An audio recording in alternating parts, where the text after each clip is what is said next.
ఏం జరిగింది? ఎప్పుడు తెలిసింది మీకు? వాడు అసలు బయటికి రావద్దు, చాలా క్రూరుడు, చాలా ఘోరమైన క్రూరుడు వాడు. ఇల్లు ఇడిచిపెట్టి పోవడం రావడం తాగడం ఇదే పని. నోరు తెరిస్తాను మనం వాడికి.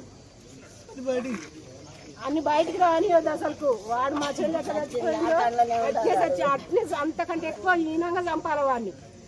అంతే. మా చెల్లి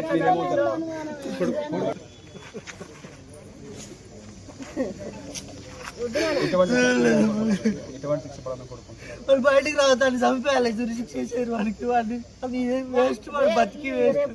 దానం అయితే వాడికి కూడా దానం కావాలి అంతే. ఏం లేదు, అనుమానంతో ఇల్లు ఇచ్చిపెట్టిపోతాడు. వానికి బయట తిరుగుళ్ళు చాలా ఉన్నాయి. పొద్దున్న లేస్తే యువతో ఒక దాంట్లో తిరుగుతాడు. వాడికి ఏ బాధ్యత లేదు, బాధ్యత గింత కూడా లేదు. మొత్తం 10 లక్షలు అప్పు చేసి పరారైపోతే నేను వైన్స్లలో పని చేసుకుని నేను తీసుకున్నాను. బీటెక్ చేసి పోయి వైన్స్లో పని చేసుకుని ఏ జాబ్ చేయకుండా పోయి వాడు వేస్ట్. వాడు బతుకున్న దండగా, దేనికి ఉపయోగం లేని బతుకు వాడు. మా అమ్మని